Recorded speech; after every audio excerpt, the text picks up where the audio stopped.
66 million years ago, the worst day in the history of life was dawning. The killer came from the south at a sharp angle, hurtling toward Earth at 3 times the speed of a bullet. The impact carried more explosive power than 10 billion atomic bombs. For over 20 minutes, the entire Earth became hotter than a boiling oven, as molten debris rained down, igniting global wildfires.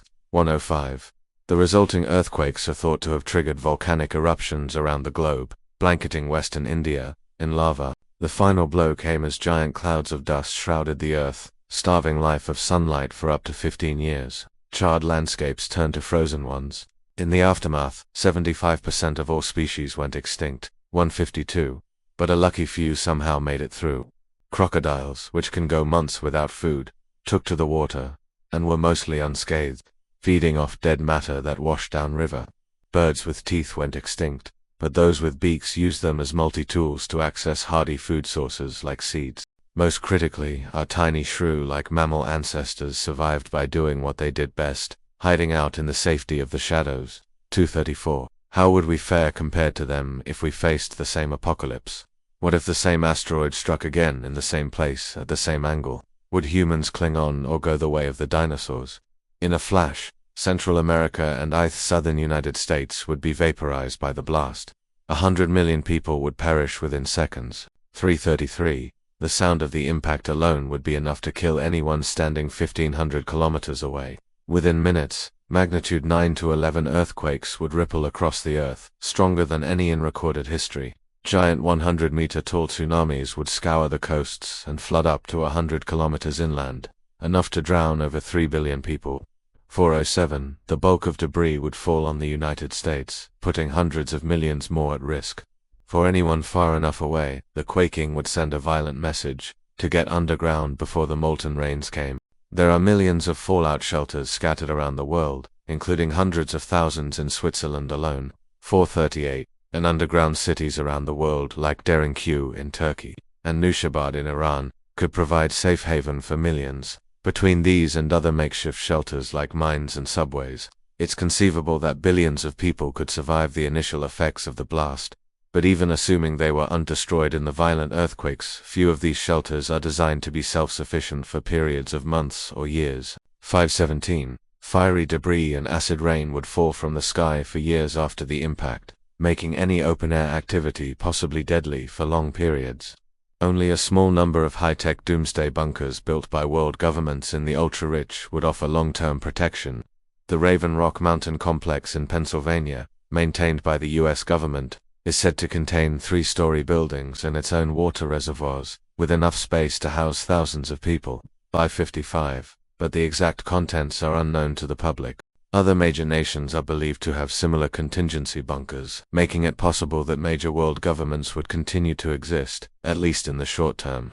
The ultra-rich have recently taken up citizenship in New Zealand, which is geographically ideal for self-sufficiency, and numerous luxury bunkers have been constructed across the country, some with years of provisions. 628. But the biggest challenge to survival would be the long game. The all-consuming dust cloud would cause crops to fail worldwide. Food stocks would eventually deplete, and fresh water sources would become contaminated by poison rain. Famine would become the #1 killer with a potential death toll in the billions. 709. But even in this harsh post-impact environment, we could find ways to adapt.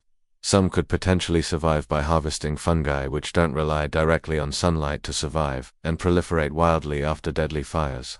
Over time, the climate would swing from cold to hot, as excess carbon dioxide ejected from the blast trapped heat. 752. With ingenuity and grit, small groups could live on, scraping by through a mixture of rationing, scavenging, and attempts at makeshift agriculture. But human existence would be a shadow of what it once was. Without any advanced warning, our hopes would be grim. But what if we knew it was coming? How would we prepare for the unimaginable? In September 2022, NASA's DART satellite slammed into a tiny asteroid, 11 million kilometers away. 844. The impact was a massive success, slowing the asteroid's orbit by 32 minutes. Both the Hubble and James Webb Space Telescopes snapped images of the resulting plume of debris. Photo evidence that we now have the power to save our planet from catastrophe. But not all space rocks are created equal. The tiny asteroid hit by NASA was only a fraction of the size of the dinosaur killer. 918. This asteroid was over 10 kilometers across, larger than Mount Everest. Deflecting a monster like this is a much bigger problem. Impacting them runs the risk of breaking the asteroid into smaller, equally deadly pieces. High explosives could still do the trick if detonated next to the asteroid, knocking it into a new orbit. 952. But more surgical methods might be a safer bet. Some have proposed using lasers to push an object into a new trajectory and out of harm's way. Others have suggested attaching large solar sails to drag the asteroid into a different orbit. Thankfully, astronomers have now mapped all asteroids larger than 1 kilometer inside our solar system, and none appear poised to hit Earth anytime soon. 1027. And anything coming from the asteroid belt would give us years to prepare a defense. But what if we missed one? We have no catalog of large asteroids that could come from outside the solar system.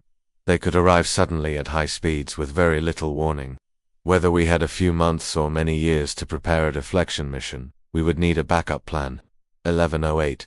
Our first move would be to evacuate the Yucatan Peninsula and surrounding areas, sparing millions of lives from the blast. We could then build a series of self-sustaining armored habitats, built to withstand raining meteorites and severe earthquakes. Mine shafts and deep caves could be repurposed into underground cities, powered by nuclear reactors, sustaining vertical farms. 1146. Places like Iceland could provide abundant geothermal heat, a renewable energy source, not dependent on the sun, which could supply power until sunlight returned. There are over 20,000 kilometers of subway tunnels around the world. These could be transformed into a network of tunnel cities that could theoretically house over 1 billion people. 1218. A trove of seeds, livestock, data, and natural resources would be critical to preserve. Fortified vaults could be placed around the world, patiently guarding their treasures, awaiting the uncertain return of their creators. But the most important resource to save would be water. To preserve it from acid rain contamination, deep water silos could be dug to house vast reservoirs lined with acid-resistant materials then sealed to protect from the elements. 1306. To grow ample food with limited resources, humans could turn to a strange new type of agriculture, algae farming. While not exactly appetizing, algae would be the ideal emergency food source. It's highly efficient, can thrive in low-light conditions, and can be farmed vertically with minimal land usage. With multiple years to prepare, there would be one last Hail Mary solution to try, to leave Earth behind. 1356. From a small colony on the moon, a chosen few could watch disaster strike from a safe distance, unsure if they would ever return. In 2018, a former NASA engineer grew concerned about information overload 1557 and distortions in the information landscape, so she founded Ground News, a platform that gathers related articles from around the world in one place, so readers can compare coverage with context about the source of the information.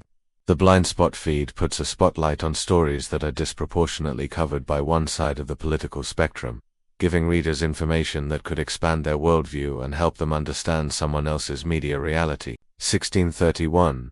The platform empowers readers to think critically about the information we consume and take control over our relationship to the news and to each other.